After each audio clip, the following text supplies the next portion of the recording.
conquer and we're going to take some. Is that understood? Yes, sir. That's what we're going to do, sweetheart. We are going to go and get some. All right, people, on the ready line. Are you me? Yeah! Are you me? Yeah! What are you? What are you? In the July issue of EP magazine, read about adaptive sports and recreation. There is also a special military section each month. You can read this issue and past archive issues for free by signing up for EP at www.epmagazine.com.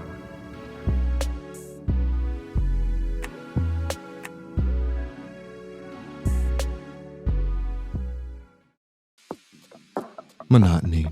It comes in all shapes and sizes. Dull, tedious, just plain boring. But what is this? A contender, perhaps? Something unboring by the looks of it. Jabs right at dull, an uppercut to tedium, something that keeps you on your toes, keeps your head on a swivel, a knockout punch to your old, boring workouts. Welcome to Fight Camp.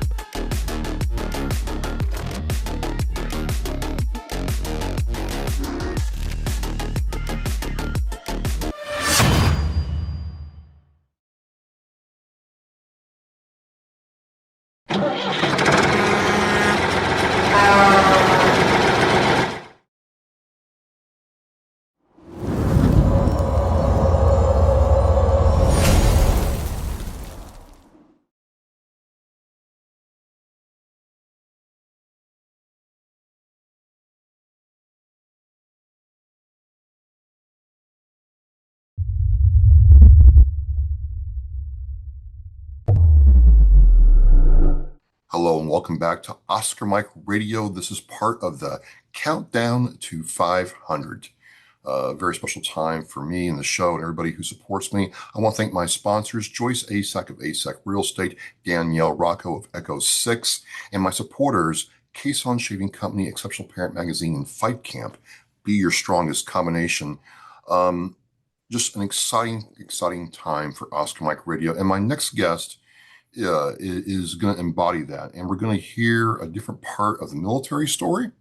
And then, what she has done after the military and how this all ties together. I want to welcome my guest, Deborah Green, to Oscar Mike Radio. Debbie, hey you. How are you doing? Welcome. I'm doing great. Thank you for having me. Thank you so much for your patience, but I'm glad to have you here now. And it's always great getting to talk to a female service member or a veteran. The last one I talked to served in the Royal Army in the UK, and it was a great conversation. So I'm looking forward to talking with you. What we start off with is tell us a little bit about yourself and how you went into the military, please. Okay. Well, I'm started in in the military and ended up in law enforcement. I'm a wife, a mother, a grandmother. And turning back the way back machine, we'll go back to 1986 when I joined the military. Okay. As a communications specialist because I wanted to be a military police officer, but at the time, that? I did. It was awesome, but back in 1986, they had height standards for females. So I couldn't go in directly as military police. So I had to kind of do that loophole thing. So once I was in, then I could transfer over to become military police, which I did. And I originally went in as a California National Guard. Okay. Then along my training ways, I got married, so I transferred to Texas and did Texas Army National Guard. Then came back in 1990 to California and rejoined my original unit. Oh, wow. And then became a military police officer between 1990 and 92. So you served in the Guard for 6 years? For 6 years, yes. Okay. What was that experience like? I mean, was it this normal 2 weekends a month, 2 weeks a year? Yeah, so you do a weekend a month, 2 days a month, and then 2 weeks a year. My first field exercise was in June in the middle of Fort Hood, Texas. Um, and when you take a California kid who into Texas, the humidity and the heat and everything, I my first 3 days I had heat stroke. Yeah, it gets hot in Texas, It and gets everything's big very in Texas. hot.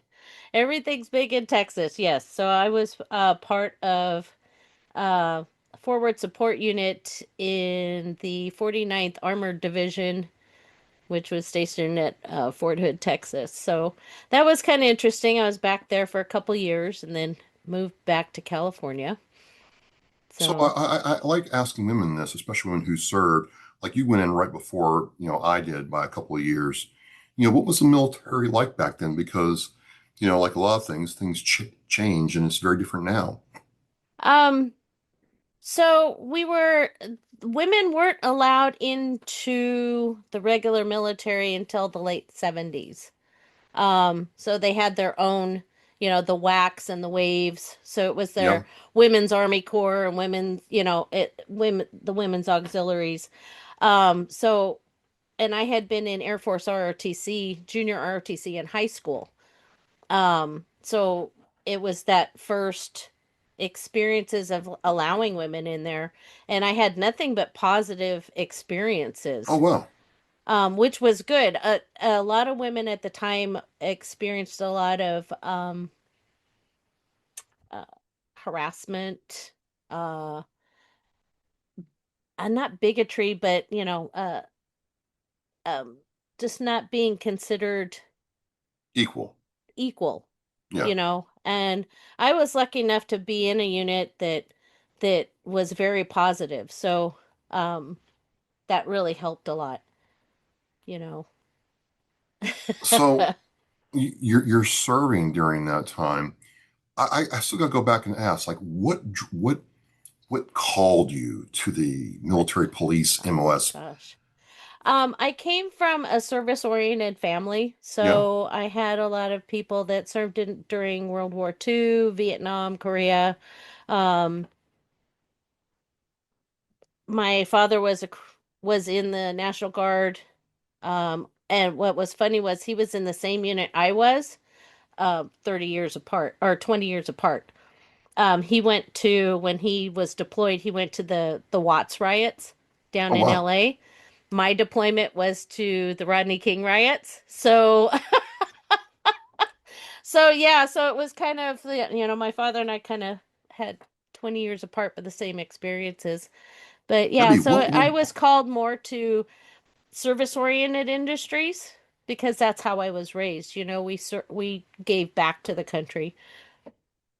what was it like going down to LA, your home country during the Rodney King riots? Because I remember watching that on TV and was like, what is going Wasn't on? that the wildest thing? I mean, and at the time when they started, I was in the academy with Sacramento Police to become a dispatcher.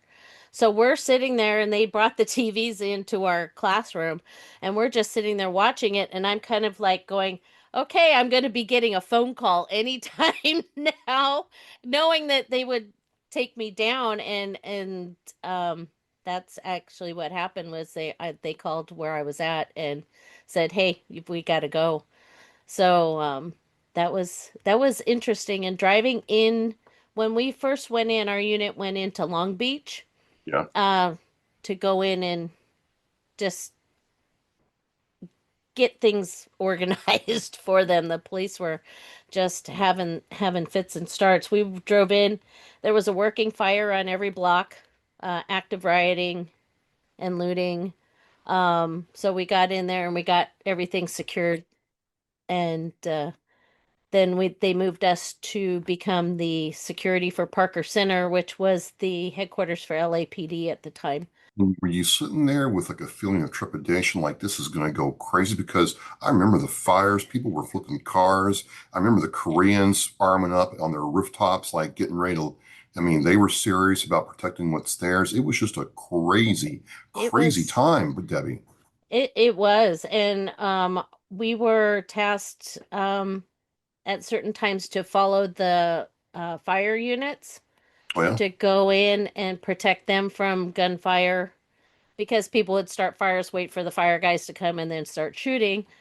I mean, it was a crazy, crazy time. And you don't prepare for that when you go to basic training. They're teaching you in basic training to go against a foreign enemy, going to another country or being invaded by an enemy. You don't expect that enemy to be your own citizenry. Even the National, I thought National Guard was trained to deal with like American So issue. exactly. And but you still go to basic training with regular Sure, sure. you hit that basic training. And but when you get back, we weren't expecting, you don't expect this, you know. You expect more helping with natural disasters. California, we have a lot of earthquakes. Um, Loma Prieta is one where the National Guard was deployed to help out. That I guess it would be San Francisco, the earthquake in I, I, 1989. right where the Um, freeway fell on. right, and L.A. when L.A. has had earthquakes, Northridge earthquake. Um, California utilizes the National Guard for forest fires, wildland fires, Oh wow, to help with that. But you don't expect the riots. And it's become, during my lifetime, and since 1989, we've had more of the civil unrest, especially in the last 5 years. So, it just, but at the time, we hadn't had anything like that since the 1960s. right, right. So you served in the National Guard for 6 years. You said you were trained to be a dispatcher. You did your 6 years and then transitioned out. Was the idea all along to do this stint in the National Guard and then be in another service capacity? I wanted, um, I don't know, to be honest, it kind of fell in my lap. Okay. To be honest, so somebody said, "Hey, the sheriff's department's hiring." So I went in. 6,000 people were testing for, I don't know how many positions, but um, then somebody said, "Hey, what about dispatch?" And I go, "Okay, I've been trained on radios and whatnot in the army, so why not?" And it kind of stuck. 28 years later, I retired. So 28 years. 28 years, yes. So in a way, you're the first line of defense, if you will, for a community. You must have gotten all kinds of calls and situations that you've had to deal with daily.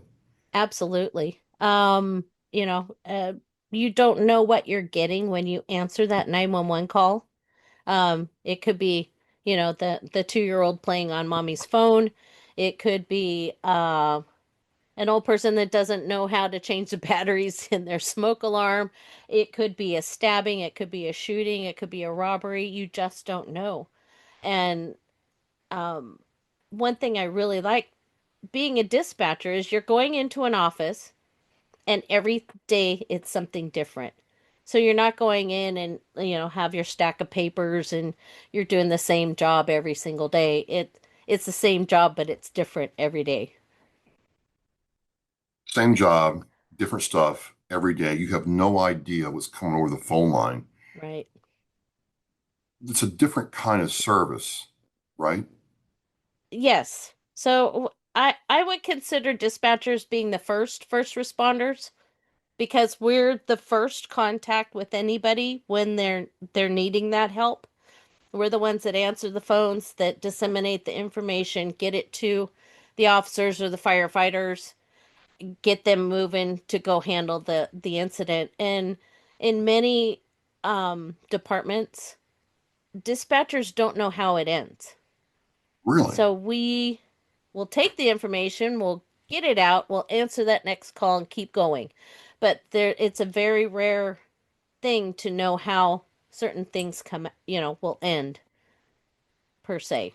So luckily, I was in a department after Sacramento. I went to El Dorado County, and it was a small enough department that we could see how calls were ending, and weren't as busy as a larger department.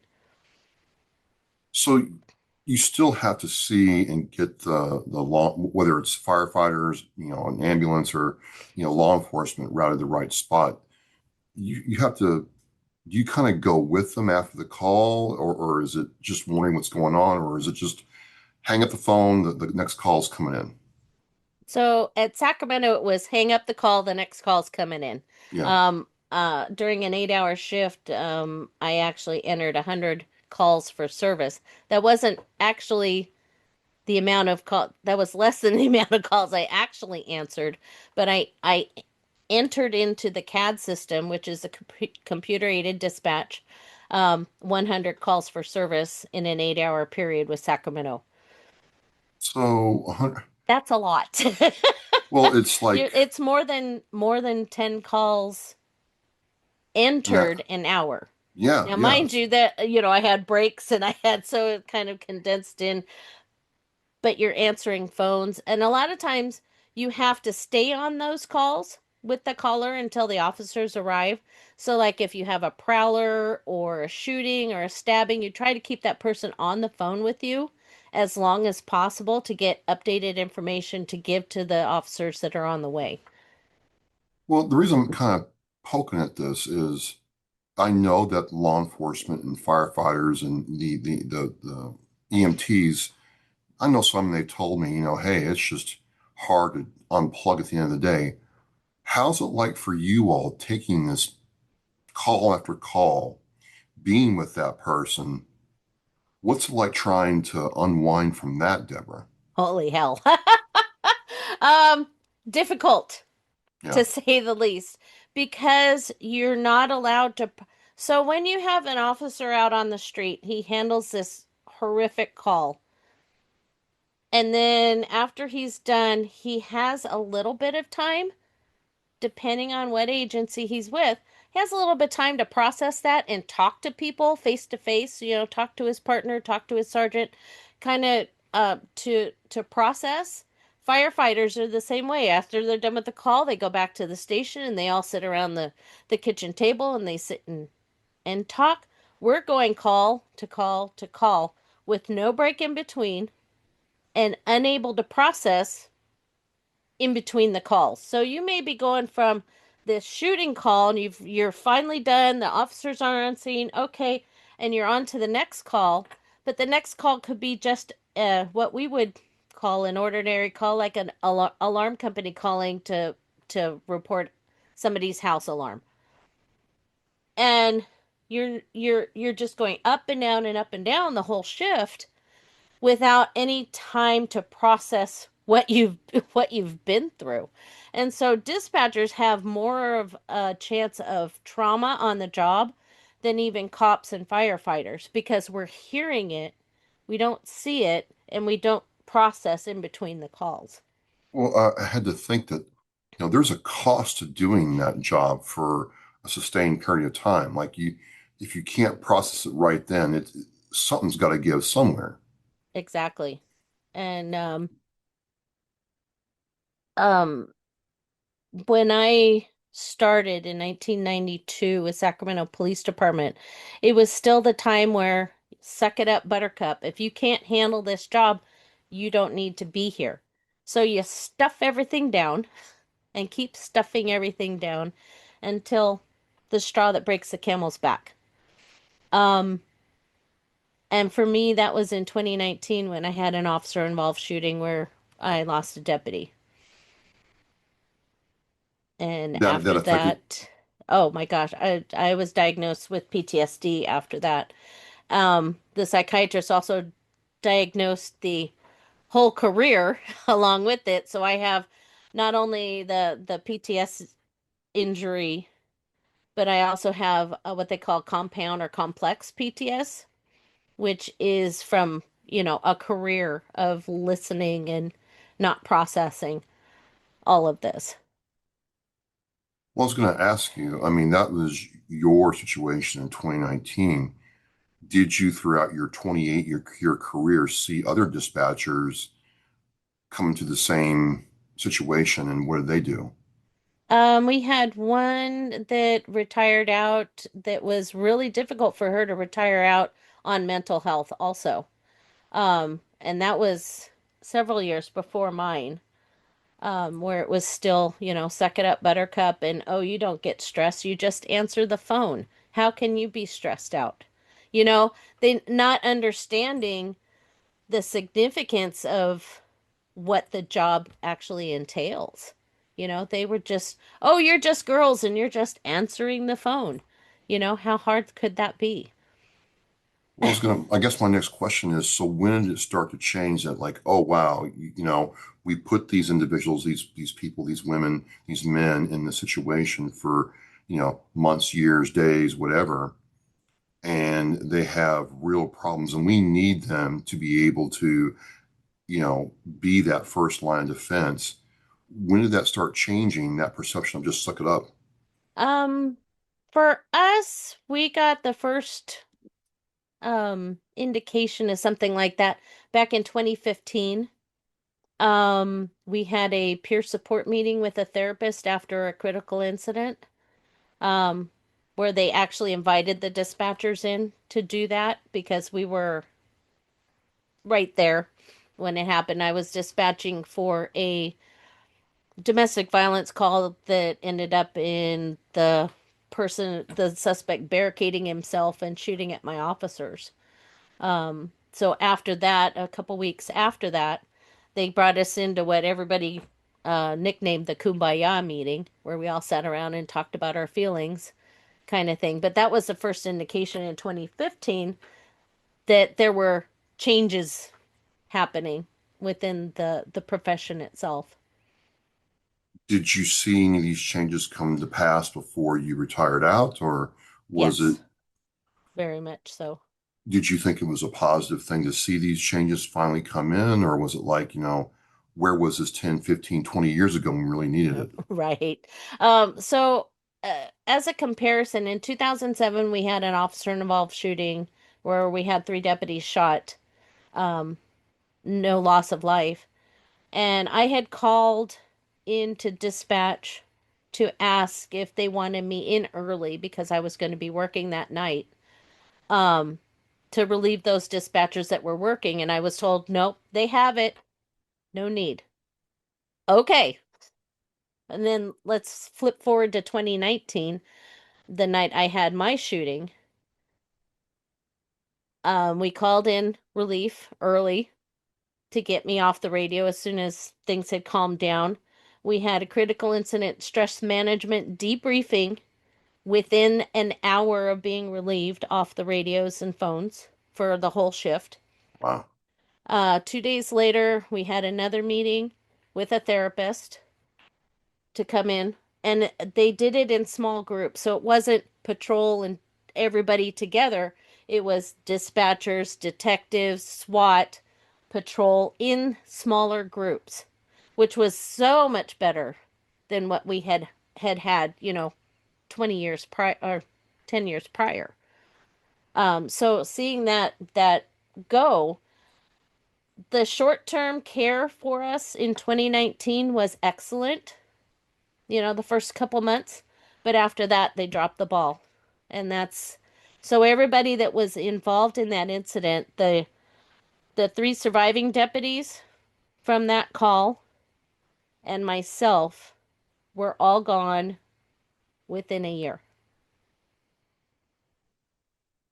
Was it just because you weren't getting the help that you needed, or was it because that the job had over time taken a toll? You just, when you were like, I was okay, gonna say I would say yes on both.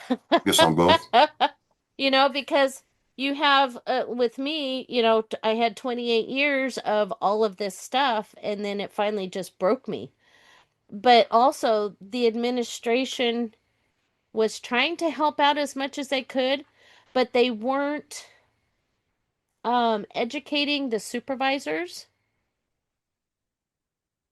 to recognize trauma. So I got stuck with a supervisor that took me down a disciplinary route. And when you're suffering from trauma or PTS injury specifically, you doing that just makes it worse. And Did they think you were nobody's malingering or just trying to get you know, perform poorly? Why go that route? Um, because I had anger issues afterwards, which anybody who's had PTSD has that after, Okay. I mean, that's part of because you're going through not only the stress, post-traumatic stress, but you're also grieving.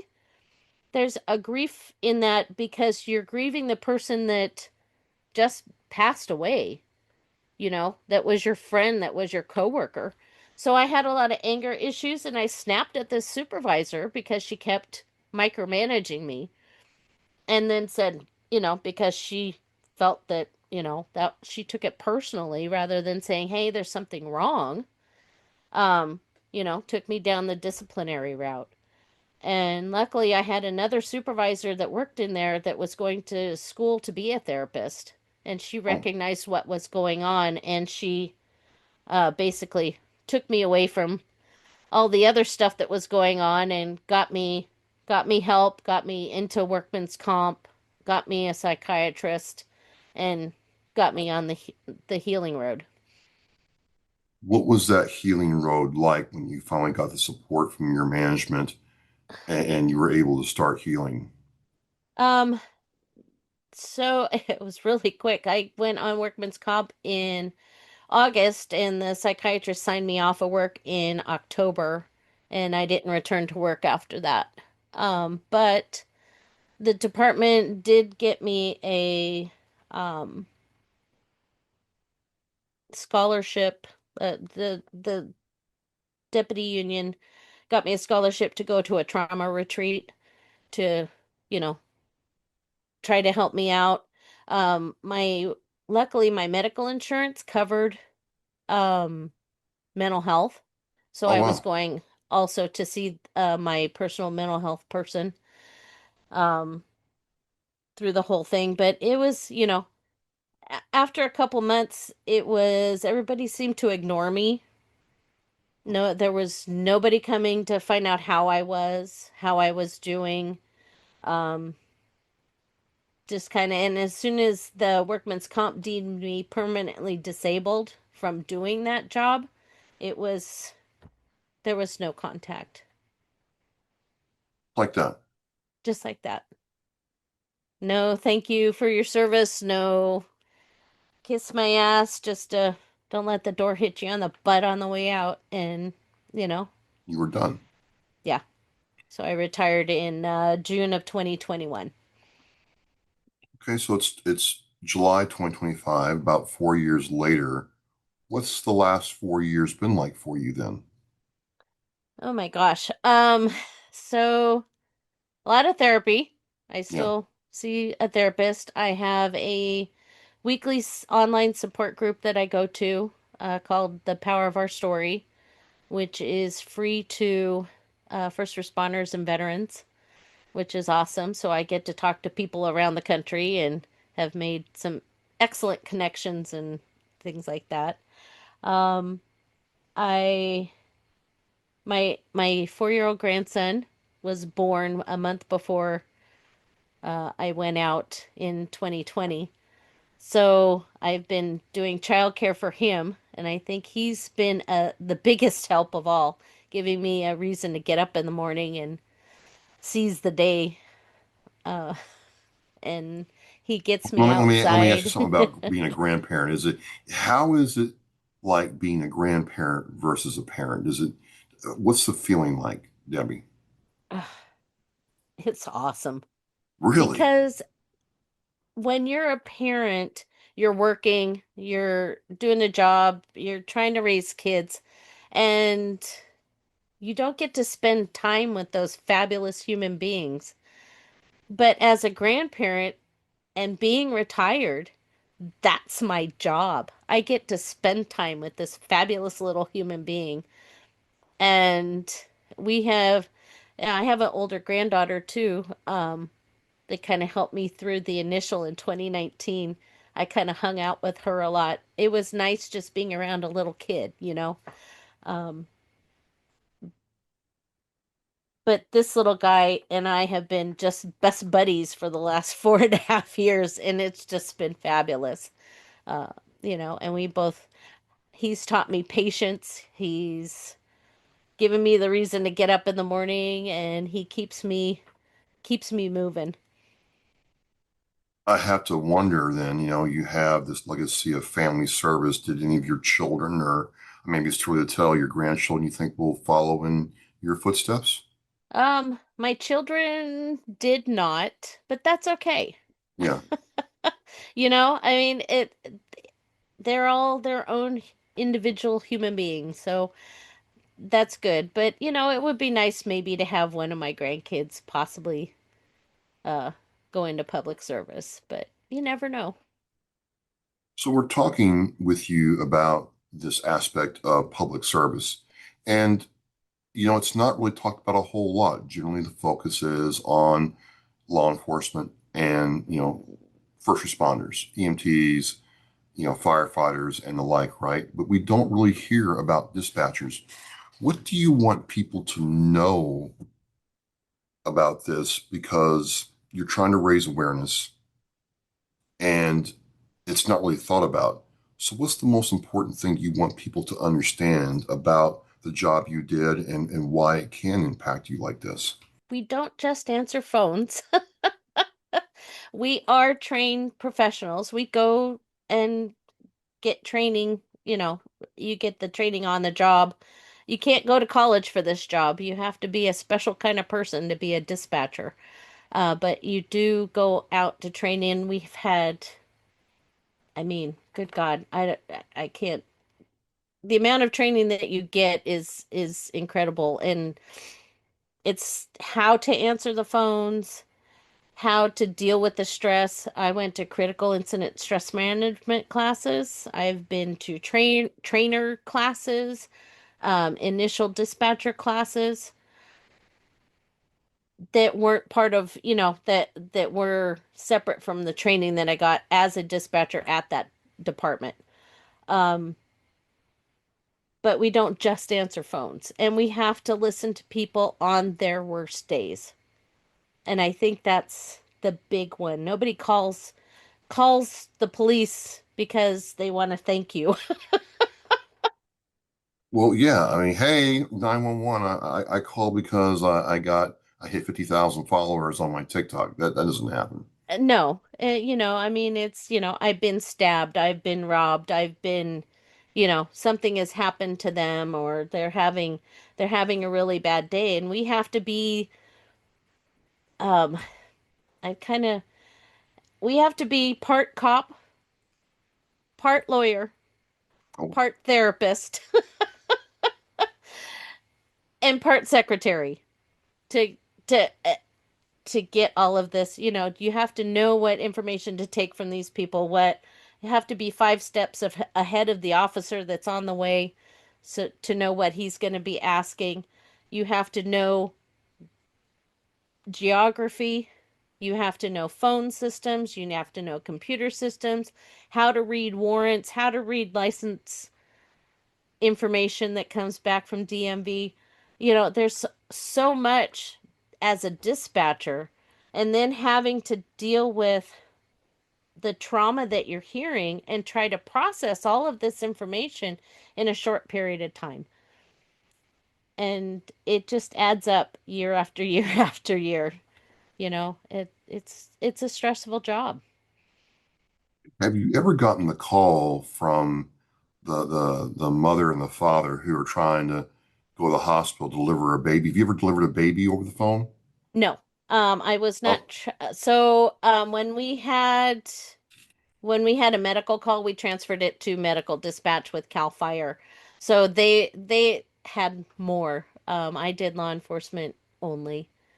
Um, well, so I'm asking that because I have to think one, most, if not every call you got was something bad, as you said, happened. But was there ever a call where you're like, you know what, that person was on the edge and I brought them back? Was there ever a story about that? I've had several people that would call and be in the middle of a panic attack. Oh, well. I had started my mental health journey actually in 2015, um, because I had open heart surgery and had things that happened there. But I had went to some mental health classes then, and learned how to bring somebody out of a panic attack. And so I used that at work. And that's another thing. If you're going to mental health classes, it's only a positive thing to bring with you to this type of job because you're actually helping people that way. So you would tell a dispatcher out there that, hey, if your precinct, if your town, county offers these classes, you should definitely go. Oh, definitely. Even if, and these were through my health insurance. So when Oh, I okay. was, yeah, so I'm with Kaiser Permanente in California, and they have, when you're going to see a therapist, you get all sorts of classes offered to you. So I've been to depression, anxiety, work stress, um, mindfulness, all sorts of classes to teach me how to help myself. And in the process, it actually helped other people. It just sounds like, what could have been a very detrimental situation actually was a way to, learn how to help others. You're Oh, you're yeah. out of this, you're out of this now. You have what, two grandchildren? I have 10 grandchildren. They range in age from 20 to 3. So that'll Um, keep you busy. 6 of them are back east, so I have not met them yet. But I have 4 out here. So my oldest out here is 10, and the youngest are 3. I have 3-year-old Wow, twins, twins. and then my 4-year-old grandson. So yeah, Well, that puts a smile on your face. it's it's just I love my grandkids. I really Yeah, do. yeah. You've gone through the situation and you're able now to talk about why dispatchers need mental health resources just as much as other first responders do. Have you, just from the outside looking in, seen that change in law enforcement? Because I still hear there's an aspect where, oh yeah, we're pro mental health resources for law enforcement and those people around there. But it's my understanding if you go into your chief and say, hey, I'm having an issue, they're still going to pull you off the line and put you behind a desk before they and really get a feel for how you're doing. Is that still the case, or how's the best way to handle that? I don't know. Well, you can't really take a dispatcher off the line and put them at a desk job. Sorry, it Right, just right. Well, doesn't that's the work. thing. I mean, for But for for for for a police officer, you can, but for you all, well, you even can't. then, the tide is turning. It's a very slow one, but I see changes, but they're not coming fast enough or permanent enough. I mean, a lot of departments will just say, yes, we have peer support. Yes, we have this. Yes, we have that. Yes, we sent them on critical incident stress management. They're just checking the boxes. They're not being proactive as far as getting their people mental health. What I would really love to see is therapists, psychologists, psychiatrists on staff with law enforcement departments, with fire departments, so that people have someone they can go to rather than the EAP, because EAP is not working. They only give you 3 to 5 free. You Yeah, can't you can't get rid of a lifetime of trauma and stress in 5 visits. There has to be a long-term solution. But there are groups out there that are helping. Um, the Power of Our Story, the Overwatch Collective, Warrior's Heart, um, West Coast Post Trauma Retreat, which is opening up more places around the country. Um, but those are private. They're not, you know, they're run by donations and they're right. and such. But having people from their first day of employment expect that they need to find a therapist, psychologist, or whatnot in that first year would be huge. You know, teach this as the academies, teach mental health issues at the academies, and not just a 4 hour block of instruction, a 40-hour week. Get in there and teach them stress management and how to care for themselves when when the poo hits the fan, you know? Because otherwise we're going to continue on and we're going to start, I mean, we're losing a lot of people now just from stress, leaving their jobs. And we're not getting enough people back in to to fill up those positions. Do you feel that would change if it was very widely known that, hey, as a dispatcher, if you have these issues, we have a support system there for you that's not punitive, that's not disciplinary, Mm-hmm. and that is actually there to make you more resilient and better at your job? Oh, absolutely. If that was part of it, it it would definitely help, Um, but masking it and pretending it's not there is not going to work anymore. What's next for you at this point in your life? Do you want to really lean into this kind of advocacy? Or is it just, you know what, I've gotten help and I want to make sure somebody else hears the story and has help? I've been doing this since 2022 now, Okay. going on podcasts and telling my story to try to reach that one person. I reached one person. Now I'm off to find, second, third, fourth, fifth, somebody that my story is going to resonate with that will say, hey, that happened to me. She got help. She's doing better. Maybe I should get help. And I'm just going to continue telling my story and until I die, maybe. Well, I think you said something I very mean, interesting. It is about the power of one person and saving that one life. I think that's a very powerful way. I mean, I think it's just been, really interesting. I not that I didn't think about it. I know it's worked, but I didn't think about the role and but thereby plight of the first responder providing this kind of care, if you will, to the community. It mhm. takes something out of you. Oh gosh, yeah. I'm not the same person I was when I started this in 1986. The job changes you, and how you deal with it, you can change it to the good or the bad, Yeah. you know? We're losing so many officers and firefighters to suicide now that it's not good. LA lost 4 in 24 hours to suicide. Chicago keeps having having the same. That's not good. We need to get down to our frontline guys and say, "Hey, us people up here in what the Chicago calls the ivory tower, we care about you. Let's do something." You know? And So, oh, go ahead.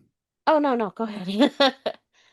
How can people do you want people to contact you about coming on and talking with them?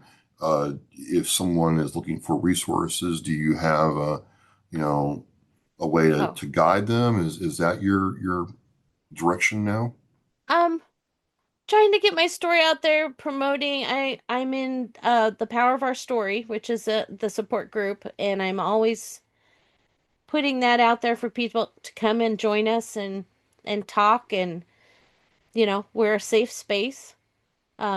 We're first responders and veterans and civilians who are what we call bridge builders. So a lot of mental health coaches and things like that are members. There is a book that they put out. Let me show you. It's called Wounds to Wisdom, Wounds to wisdom.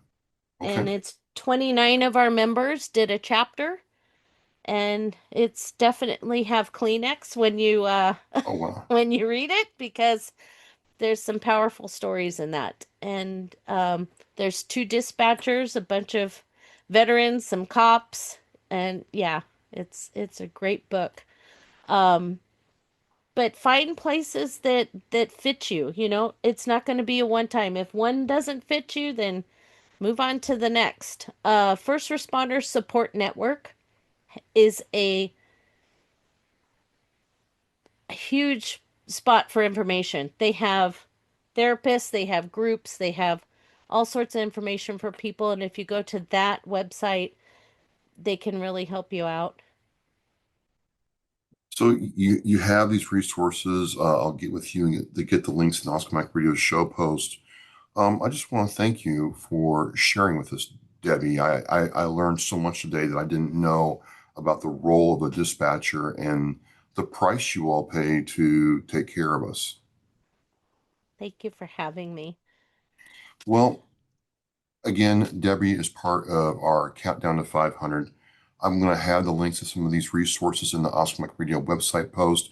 And if you have a podcast, I've had a great time talking with Debbie. Have her on yours.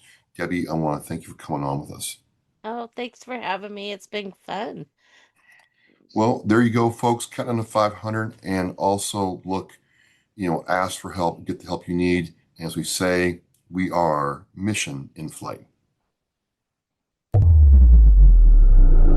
The biggest fear Gold Star families have that their child will be forgotten. We need to never forget freedom wasn't free. It's the fact that they give us the life we have now. We should remember them and give thanks to them. If I can be a part of something today that's going to make the surviving family of any of these veterans, these heroes, feel better tomorrow, then it's worth it. That one wreath symbolizes one family that was able to smile because of the generous donations. To sponsor a wreath and honor a veteran, visit wreathsacrossamerica.org.